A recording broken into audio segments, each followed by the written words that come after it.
মানুষ নয়। হাড় হিম করা অ্যাকশন আর রক্তের দোল ওঠানো ডায়ালগের মিশেলে অবমুক্ত হলো তুফান সিনেমার ট্রেলার। 2 মিনিট 49 সেকেন্ডের ট্রেলারের প্রতিটি ফ্রেমে ছিল চমক। তুফান সিনেমার বিভিন্ন প্রচারণায় এতদিন শাকিবকে লম্বা চুলে দেখেছেন সবাই, কিন্তু ট্রেলারে দেখা গেল নায়কের 2 ধরনের রূপ। ফলে সিনেমাটি নিয়ে এতদিন শাকিব ভক্তরা যা কিছু জল্পনা করেছিলেন, ট্রেলার প্রকাশের পর রহস্য ঘনীভূত হয়েছে আরও। আবার তুফান পশুও নয়। তুফান মানুষও নয়, পশুও নয়। দরাজ কণ্ঠে এমন ডায়ালগের মাধ্যমে শুরু হয় ট্রেলার। স্যান্ডেলিনা সো, রূপচর্চায় আভিজাত্য। দৃশ্যের ক্রম পরিবর্তনে ধারণা করা হচ্ছে তুফান হয়তো কোনো বাহিনীর গলার কাঁটা হয়ে উঠেছেন। সেই বাহিনীকে হয়তো বেশ বেকায়দায় ফেলেছে তুফানের কর্মকাণ্ড। তাই তো ট্রেলারে বলতে শোনা যায়, তুফানকে না পারছি গিলতে, না পারছি উগরে দিতে। তুফান তুফান আমাদের এখন এমন অবস্থা, আমরা না পারছি ওকে গিলতে। ট্রেলারের গল্পে শোনা যায় 15 বছরের একটি ছেলে দিনের আলোয় এক ব্যক্তিকে হত্যা করেছে। তখন মিশা সওদাগর বলে ওঠেন, তুফান একদিন ডিস্ট্রিক্ট পর্যায়ে খেলবে। তবে পরের দৃশ্যেই শাকিব চটকদার এক ডায়লগ নিয়ে হাজির হন, যা দেখে মনে হয় তিনি প্রত্যাশার চাইতেও বেশি দাপুটে হয়ে উঠেছেন দেশ জুড়ে।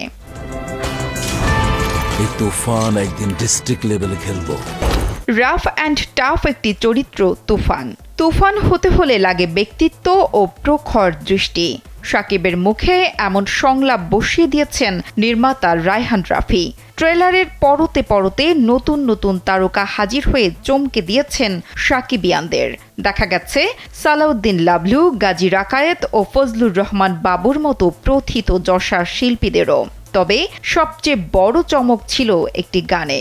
ট্রেলারের মধ্যেই টলিউড নায়িকা মিমি চক্রবর্তীর লাস্যময়ী উপস্থিতি দর্শক হৃদয়ে ঝড় তুলেছে।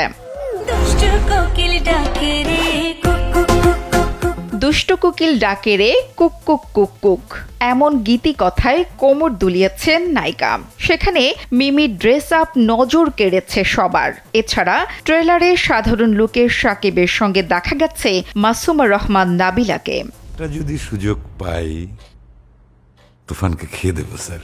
তবে সিনেমায় শাকিব তথা তুফানের প্রতিপক্ষ হিসেবে দেখা যাবে হয়তো চঞ্চল চৌধুরীকে। চতুর ও ধূর্ত সিআইডি তিনি, এমন ইঙ্গিতই মিলেছে ট্রেলারে।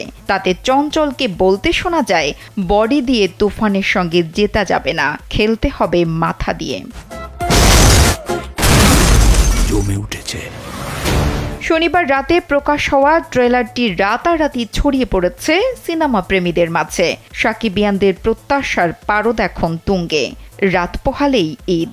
ঈদের দিন থেকেই তুফান দেখা যাবে হলগুলোতে। নুসরাত জাহান কলি, কালবেলা।